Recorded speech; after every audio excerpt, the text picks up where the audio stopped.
everybody. It's Allison Williams here, your law firm mentor. Law Firm Mentor is a business coaching service for solo and small law firm attorneys. We help you grow your revenues, crush chaos in business, and make more money. Hi, everybody. It's Allison Williams here, your law firm mentor. And on today's episode of the Crushing Chaos with Law Firm Mentor podcast, we're going to talk about when your bills are paid. Now, you might be thinking that there's a typo there. There's not.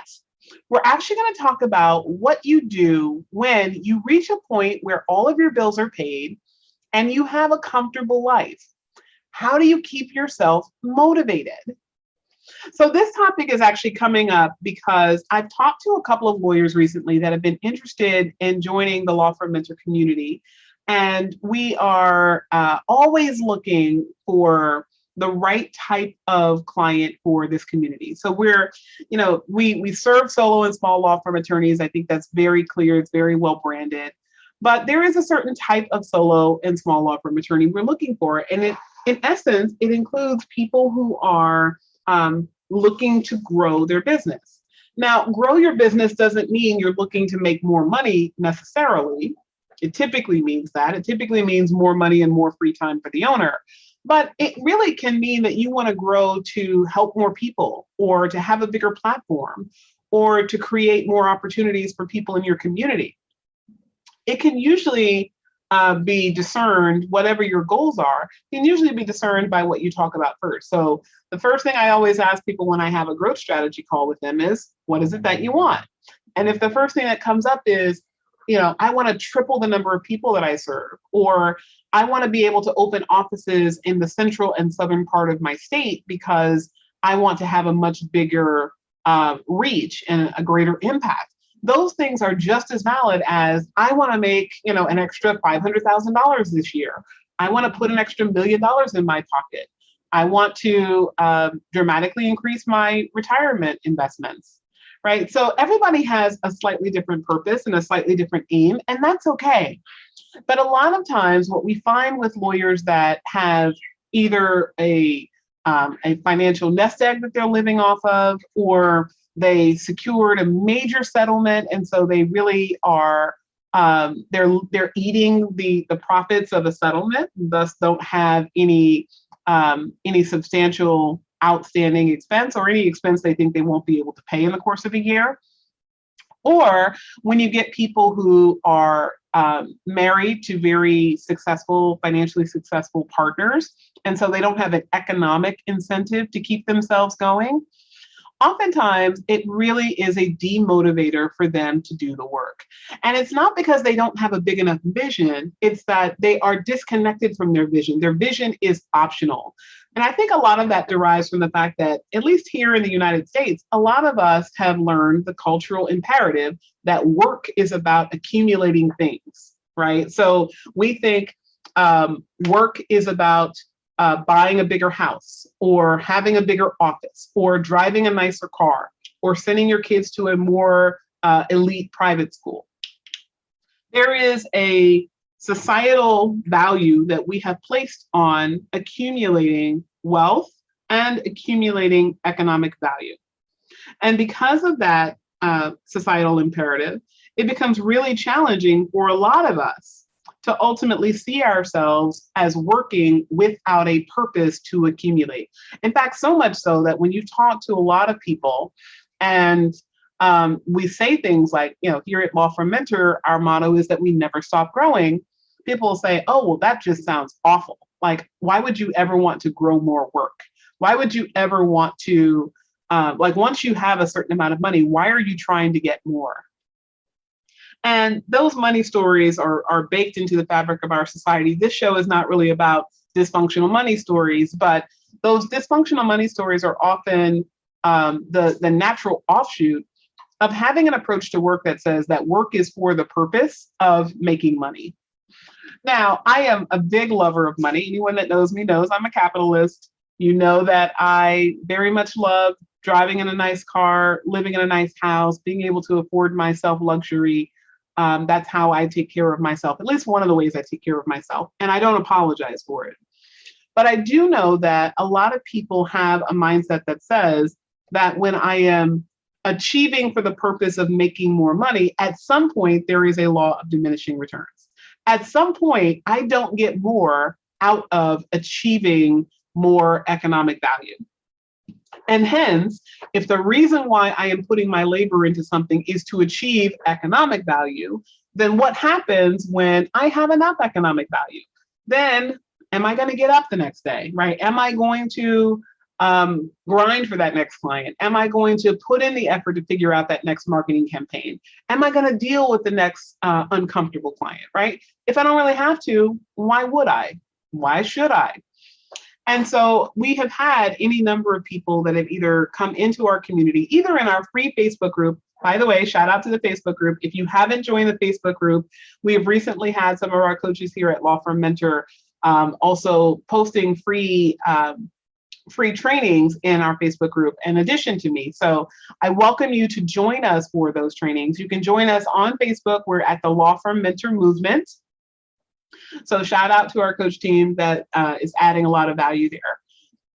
In addition to the idea of money being associated with work, I think a lot of people are also struggling with when I am pushing myself for an economic goal and I achieve that goal, what's on the other side, right? What's going to keep me going and growing and moving when I don't have an economic value there? One thing that came up recently is one of the content creators that I sometimes listen to on YouTube recently did a video about the I Don't Dream of Labor movement. And this movement is about millennials who are kind of saying no to work. And their mindset is, if all that I'm doing is producing for the sake of producing or working so that I can increase the GDP without increasing profit to myself, why bother? I'll do something that's minimal enough to keep me fed, but beyond that, I'm not putting time and energy into that. Now, that is typically a movement of wage workers, so people that are going to earn at a lower middle income or even lower income threshold. So it's not necessarily a lawyer's movement per se, but I think it's illustrative of kind of a cultural shift that people are really starting to examine the idea of work equals purpose equals money. And I also want you to be thinking about your thoughts around, am I working so that I can just achieve a financial goal? Because then once I grow to a certain size, I don't need to grow anymore. And what we find is oftentimes the motivation to create a business started from something that wasn't economic. But in order to fuel economic growth, we often put financial metrics around it because that's what tells us that we are operating at a healthy profit margin.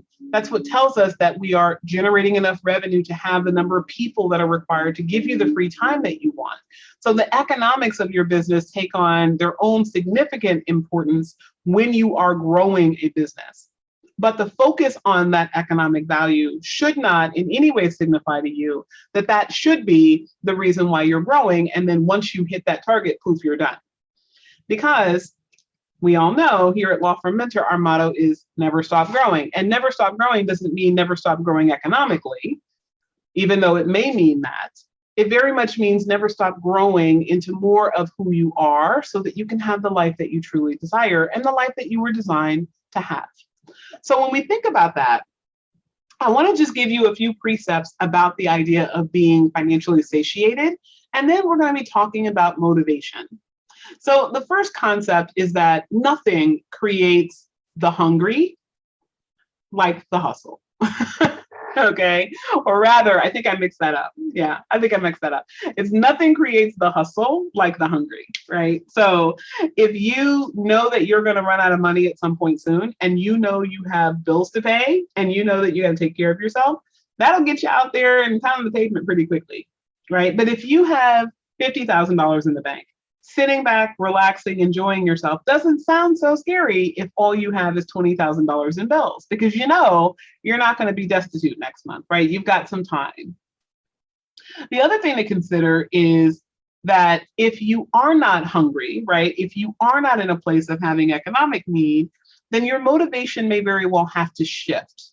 So in other words, it's always healthy to have multiple streams of motivation so that your motivation is not singularly tied to an economic set point. And then once you hit that point, poof, you're where you should be. It's kind of like dieting, right? I want you to think about it in as many contexts as you need to in order to get this concept. If you go on a diet and you say, I want to lose 20 pounds, and you start restricting your food or you start eating differently and you start exercising, let's say 5 times a week, and let's say in about 2 months, you lose 20 pounds. Well, what happens at the end of 2 months? Well, typically you just go back to the old eating habits and the old exercise habits or lack thereof that you had before, because now you're at a place of maintenance. The problem is that if you do what you did before, you're going to likely get the same result as you got before, which was the weight gain. You're not going to suddenly maintain the weight loss because you are now at a place where you are not actively seeking to lose weight anymore. The fact that you changed your intention without changing the causative elements you put in your place that led to the effective weight loss does not mean that you will suddenly stop losing weight, right? Because causes leads to effects. So I want you to think about that when you are thinking of the idea that focus on a financial goal cause is what led to the effect of your growing your business at a global level, right? When we're thinking big picture, you might have to also build in as you are going other things that will motivate you so that you're not just motivated by the dollars and cents, but you're also motivated by the things that are a deeper, more fulfilling promise. So think about it this way. We know that there are 2 different types of motivation, right? There must always be some motivation for you to do anything. But when we think about the motivation that most often triggers action that leads to business growth, we will often see extrinsic motivation and intrinsic motivation. So extrinsic motivation is motivation external to ourselves. This is things like, includes things like our money, right? How much money are we making? Esteem. So when people start to reward us or praise us for what we're doing. Public notoriety, right? It could be the benefit of helping someone else, right? You see the tangible benefit of you creating a scholarship fund, or the tangible benefit of you giving someone a job, right? That's something that you can see outside of yourself. The intrinsic motivation is what's inside ourselves. And this is something that I think is often glossed over when you talk to a lot of other business coaching services. You kind of get the idea of, okay, great, you're going to get that extrinsic motivation of dollars and cents. Yay, yay, yay. But what happens when the dollars and cents wear off, right? What happens if that's not a big deal for you because your bills are paid? Then typically you're relying on intrinsic motivation. And intrinsic motivation can be the desire to be more, to do more, to have more. If you think about Maslow's hierarchy of needs, I talk about Maslow's hierarchy of needs quite a bit, particularly when we're talking about marketing. But here, I want to bring it to center when we talk about self-actualization and positive self-esteem. So if you think about those needs, self-actualization, well, how are you going to be actualized? Most people do not strongly associate being self-actualized with making more money, right? If you are truly looking to be self-actualized, it may require you to have more money, right? Because your self-actualization may be flying around the world to get on stages to motivate people or be an inspirational speaker. And there is a certain amount of money that is required in order for you to do that thing. But your self-actualization can come without any money whatsoever, right? It can come from sharing your message with the world. It can come from having a platform where you ultimately help people. It can be starting a movement of a change in the legal industry, right? There could be any number of things that would give you a sense of purpose and a sense of value that is unique to you and something that's derived really from your private innermost thoughts. So I want you to think about this, that motivation is always going to be either a desire to create pleasure or the avoidance of pain. Again, your motivation is either going to be a desire for pleasure or the avoidance of pain. Now, the avoidance of pain tends to be easier to motivate us in the short term, right? If we come to work and we know that if we don't place those phone calls and get those sales made, that we're not going to be able to pay rent, Oftentimes, what we're fearing is not the eviction. We're fearing the discomfort of having someone call upon us to make a payment we can't make. But that's a whole separate discussion, right? You ultimately know that there would be a consequence eventually from you not paying rent, and a very unfortunate consequence. So that pain that you would anticipate by not making enough money is typically going to trigger you to do the things at cause to get to the effect of having enough money to pay those bills. Which, by the way, is part of the reason why people stop growing. Once they get to a certain level, they get to a place of financial satiation and they're like, well, I got what I need now, right? I don't need to create anymore. Often because they are not driven by money. They are driven by something greater, but they may not have tapped into it yet. They may not actually have thought about it. They may have actually been at a place of driving their behavior, driving their success, driving their movement forward by virtue of extrinsic motivators and not intrinsic motivators. So for today, I want you to really give yourself the gift of thinking about what your intrinsic motivators are. What are the things that wake you up at night with gazing eyes and smiles and intrigue and excitement? And if you've lost that, I want you to give yourself the opportunity to tap into it again by asking yourself this question. If no one would care in the world and I had all of the money in the world that I needed, what would I be in this life? What would I create in this life?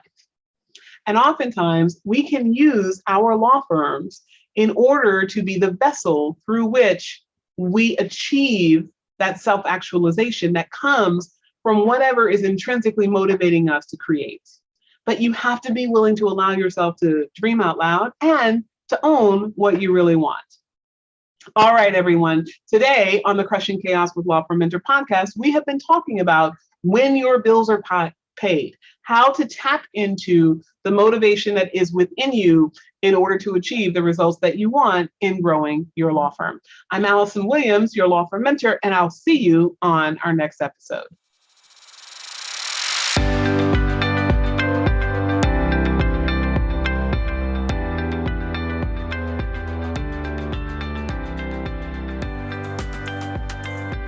Thank you for tuning in to the Crushing Chaos with Law Firm Mentor podcast. To learn more about today's guest and take advantage of the resources mentioned, check out our show notes. And if you own a solo or small law firm and are looking for guidance, advice, or simply support on your journey to create a law firm that runs without you, join us in the Law Firm Mentor Movement free Facebook group. There, you can access our free trainings on improving collections in law firms, meeting billable hours, and join the movement of thousands of law firm owners across the country who want to crush chaos in their law firms and make more money. I'm Allison Williams, your law firm mentor. Have a great day.